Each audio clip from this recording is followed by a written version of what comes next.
Good morning, and over the last couple of weeks I have done a written reflection for the daily reflections that Di has been sending out, and I promised last week that I would do a guided meditation of a nation style this week, so I've decided to record it, so I hope you've been able to download this okay.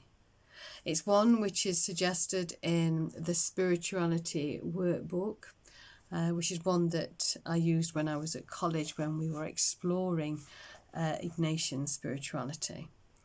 And so we begin by reading a passage from the Bible, and the suggested one in this instance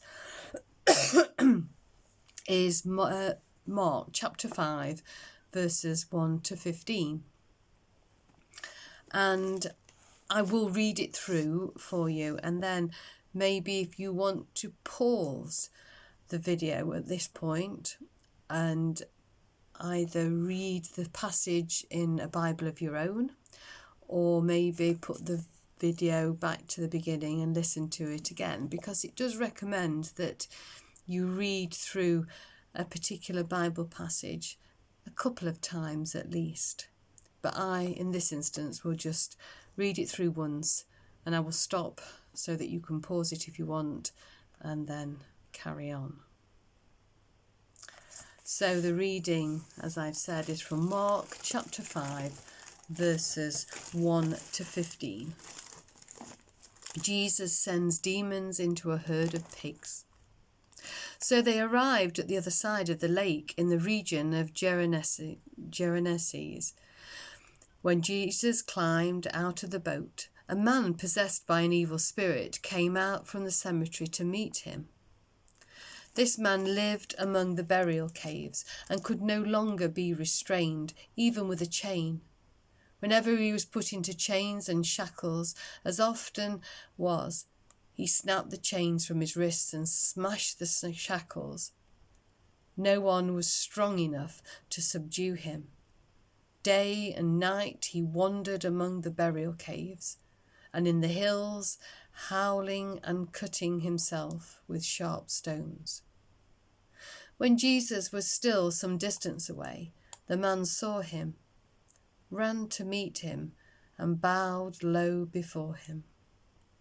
What a shriek, he screamed. Why are you interfering with me, Jesus, Son of the Most High God? In the name of God, I beg you, don't torture me. For Jesus had already said to the spirit, "Come out of the man, you evil spirit." Then Jesus demanded, "What is your name?" And he replied, "My name is Legion, because there are many of us inside this man." Then the evil spirits begged him again and again not to send them to some distant place.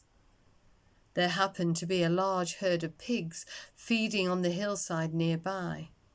"Send us into those pigs," the spirits begged. "Let us enter them." So Jesus gave them permission. The evil spirits came out of the man and entered the pigs, and the entire herd of 2,000 pigs plunged down the steep hillside into the lake and drowned in the water. The herdsmen fled to the nearby town and surrounding countryside, spreading the news as they ran. People rushed out to see what had happened. A crowd soon gathered around Jesus, and they saw the man who had been possessed by the legion of demons. He was sitting there, fully clothed and perfectly sane, and they were all afraid.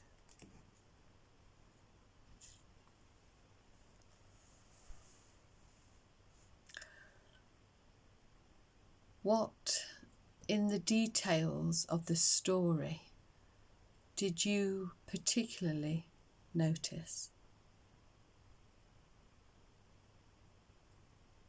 Maybe he lived among the tombs. Maybe that the chains could not hold him. Maybe no one had the strength to subdue him. Or was it the night and day among the tombs? The fact that he ran and fell before Jesus, or at the end was sitting clothed in his right mind.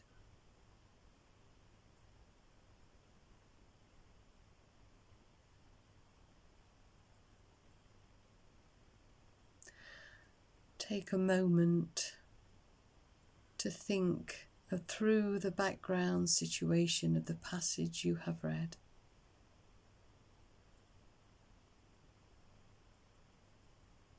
What information do you need to appreciate the full context?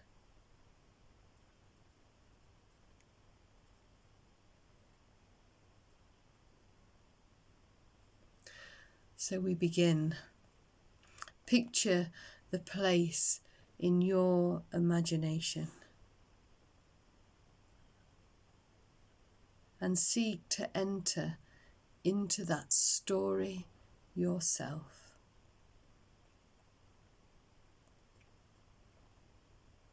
In your imagination, see the tombs and the person in torment.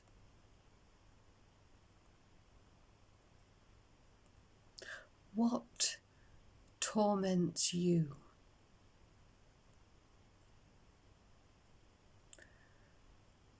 What conflicts, accusations, anxieties, fears,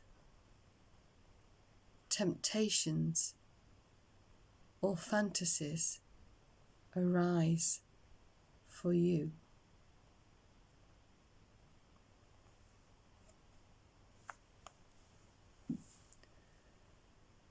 Seek to listen to what God is saying to you through the scripture passage and your entry into it.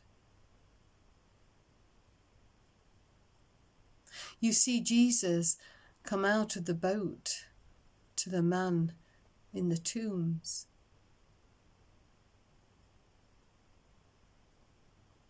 He runs and falls at his feet. He had no idea what Jesus could do. He was not programming the outcome.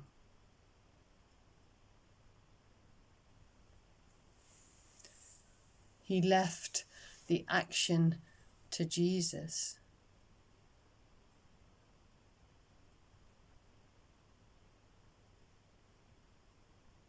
The results had to allow God to work that out.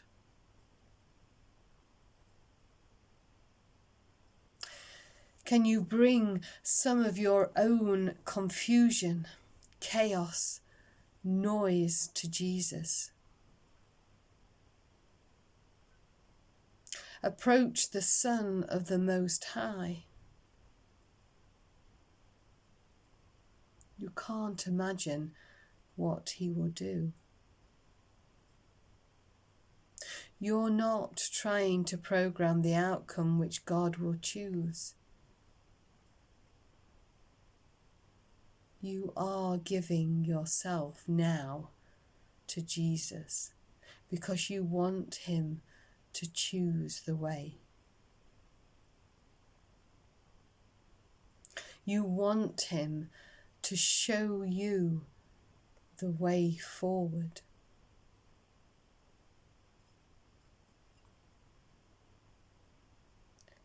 You want to break through into a new ability to be with him in the stillness.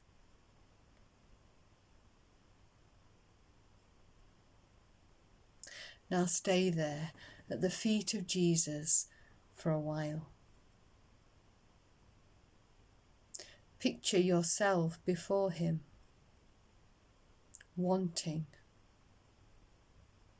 waiting.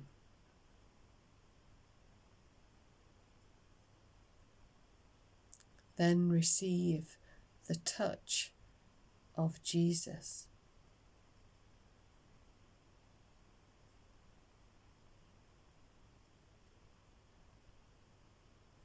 What is God asking you to do? Showing you or teaching you?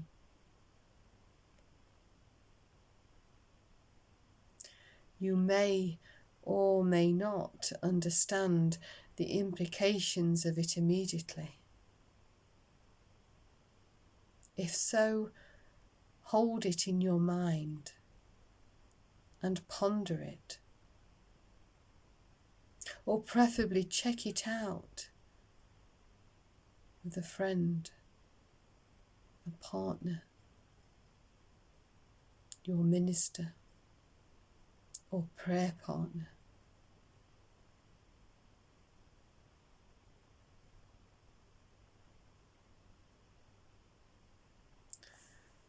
Then we respond in prayer. What would you like to say to God in the light of what you have seen, heard, and learned? What confession, intercession is God asking of you?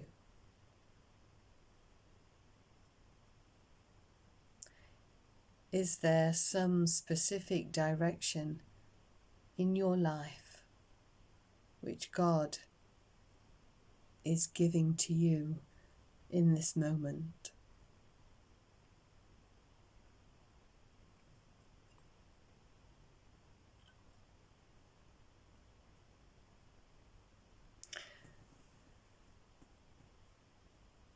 I suggest you sit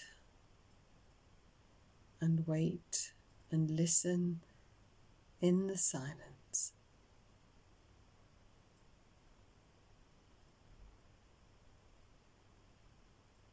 If God has spoken to you, or you don't understand what God is saying,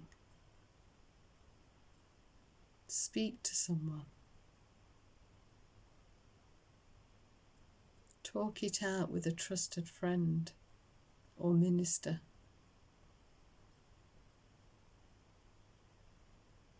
Let them help you discern of what God is saying to you.